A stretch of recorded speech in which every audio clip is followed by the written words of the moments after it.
का साया। जास्मीन और फरहान के निकाह को तकरीबन 10 माह हो चुके थे। नई नई शादी हुई तो दोनों ने खूब घूमना फिरना किया, लेकिन बाद में फरहान अपने काम में व्यस्त होता चला गया और जैस्मिन की शिकायतें बढ़ती गईं कि अब तुम मुझे कहीं घूमने नहीं ले जाते। आखिरकार फरहान ने एक दिन वक्त निकाला और जैस्मिन को सरप्राइज देते हुए बोला, जल्दी से तैयार हो जाओ, आज हम फॉरेस्ट एरिया में झरना देखने चलेंगे। फरहान ने अपने दोस्त जावेद और उसकी वाइफ रेहाना को भी साथ में ले लिया। चारों ने बाहर खाना खाया, झरना पहाड़ सब देखे। जावेद ने फरहान से कहा, फरहान ऐसा करते हैं, पुराने वाले किले के रास्ते से चलते हैं, भाभी जी को भी किला दिखा देंगे। फरहान बोला, यार वो किला तो खंडर हो चुका है। जैस्मीन बोली, भले ही खंडर हो गया तो क्या, मुझे तो देखना है। फरहान ने गाड़ी किले वाले रास्ते की ओर मोड़ दी। चारों ने किला देखा। रेहाना जैस्मीन से बोली, शाम हो रही है जैस्मीन, यहां अक्सर शाम को भूतों का पहरा होता है।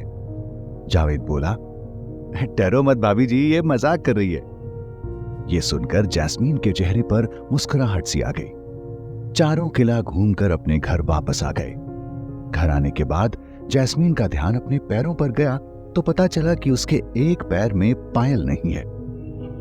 फरहान बोला, यह तो तय है कि पायल कहीं गिर गई है, लेकिन गिरी कहां, सवाल यह है।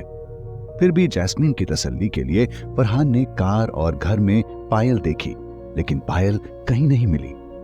दोनों घूम के काफी थक चुके थे, इसलिए नींद भी जल्दी आ गई।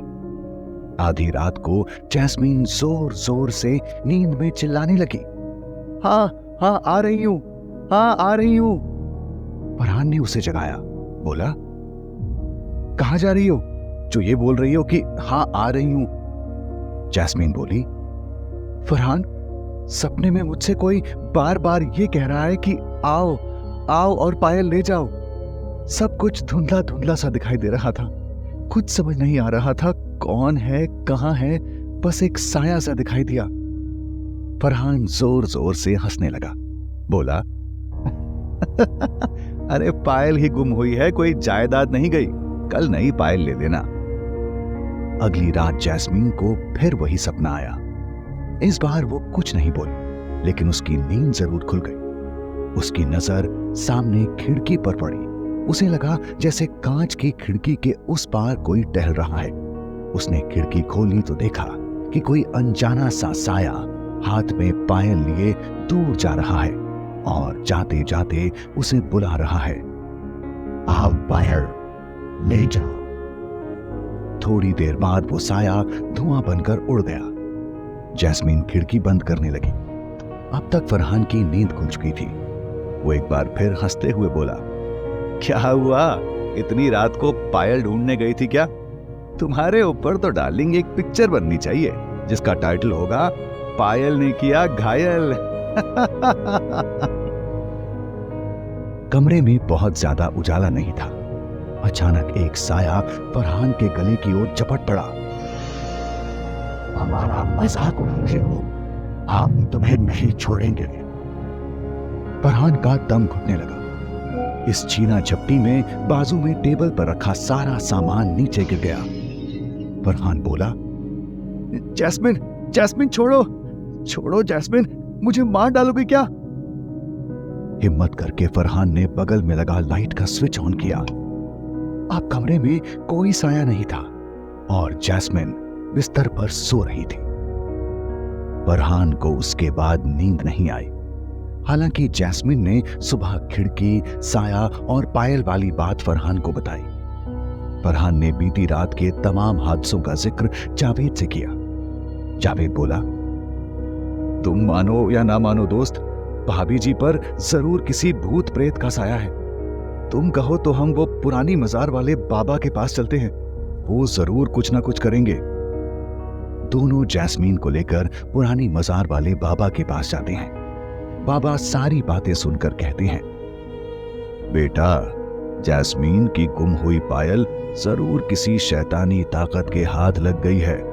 जब तक हम उसे नहीं छुड़ाते तब तक इसके सिर से प्रेत का साया नहीं जाएगा।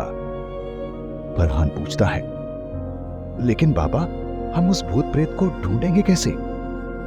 बाबा एक बर्तन में पानी मांगते हैं, उसमें कुछ झाड़ फूंक करते हैं और फिर जैस्मीन से उस बर्तन के पानी में अपना चेहरा देखने के लिए कहते हैं। इसके बाद बाबा कहते हैं, बेटा जैस्मीन की पायल उसी किले में खोई है।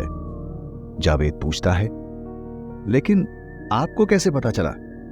बाबा बताते हैं, मैंने अभी इसे पानी में देखा।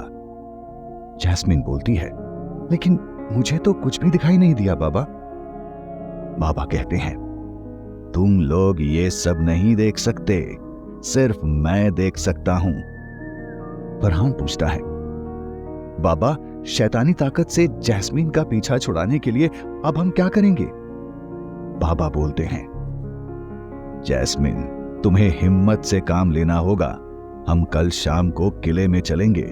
वो शैतानी ताकत तुम्हें अपनी दुनिया में ले जाने के लिए जरूर आएगी। बस तुम किसी भी तरह से उससे वो पायल ले लेना। और हां, अगर तुम्हें अपनी जान खतरे में लगे तो ये ताबीज उसके सामने उसको दिखा देना। दूसरे दिन शाम को जावेद, फरहान, जैस्मीन और बाबा पुराने किले में जाते हैं। जैस्मीन को किले में छोड़कर दूर से बाबा फरहान और जावेद के साथ उस पर नजर रखते हैं। थोड़ी देर बाद वहां धुआं उठता है और आवाज आती है, जैस्मीन तुम आ गई। हमें यकीन था तुम जरूर आओगी। मेरे पीछे आओ, बाहर में जाओ जैस्मीन। जैस्मीन डर से कांपने लगती है। बाबा उसको ना जाने का इशारा करते हैं। अचानक जैस्मीन को महसूस होता है कि एक भयानक साया उसके बाल पकड़कर खींच रहा है। वो चिल्लाती है, लेकिन डर के मारे जैस्मीन ताबीज नहीं निकाल पाती। जैस्मीन को वो साया लेकर हवा में धुआं धुआं हो जाता है। फरहान चीखता है, बाबा मेरी जैस्मीन को बचाओ, बाबा कुछ करो बाबा। बाबा कहते हैं, जब तक मेरा दिया हुआ ताबीज जैस्मीन के पास है, कोई भी भूत प्रेत उसका कुछ नहीं बिगाड़ सकता। बेटा तुम्हें सब्र करना होगा। कल हम किले में फिर आएंगे, मगर इस बार शैतानी ताकत का सामना मैं करूंगा। फरहान रोने लगता है। जावेद कहता है, दोस्त मैं तुम्हारे साथ हूं, चलो अब चलते हैं। दूसरे दिन शाम को बाबा किले में, जैस्मीन आ जाओ, जैस्मीन आ जाओ, ये कहते जाते हैं और साथ में अपनी झोली से राख निकाल के उसी जगह पर फेंकते जाते हैं जहां जैस्मीन खड़ी थी। कुछ देर बाद जैस्मीन खुले बालों में काला डरावना सा चेहरा लिए सामने आती है। बाबा जैस्मीन से कहते हैं, तुम मेरे पीछे खड़ी हो जाओ। जैस्मीन बाबा का कहा मान लेती है। थोड़ी देर बाद वो शैतानी साया जैस्मीन को लेने आ जाता है। बाबा जोर से चिल्लाते हैं, हिम्मत है तो सामने आ। इसके बाद बाबा कोई मंत्र पढ़ते हैं। बाबा जैसे जैसे मंत्र पढ़ते जाते हैं, साया अपने लंबे लंबे नाखून, खुले बाल और जले से चेहरे के साथ सबको साफ साफ नजर आने लगता है। बाबा उस पर राख फेंककर उसको वश में कर लेते हैं। इसके बाद जैसे जैसे उस शैतान पर राख फेंकते जाते हैं, वैसे वैसे वो शैतान राख बनता जाता है। आखिरकार शैतान जहां खड़ा था वहां सिर्फ राख और जैस्मीन की पायल बचती है। जैस्मीन अपनी दूसरी पायल पहन के घर आ जाती है। वक्त अपनी रफ्तार से जरूर आगे बढ़ता है, लेकिन इस खौफनाक हादसे की यादें फरहान और जैस्मीन के जहन से कभी नहीं मिट पाती। तो दोस्तों, आपको ये कहानी कैसी लगी मुझे कमेंट करके जरूर बताएं। और अगर आप ऐसे ही डरावनी कहानियां सुनना चाहते हैं तो प्लीज मेरे चैनल को लाइक, शेयर और सब्सक्राइब करें।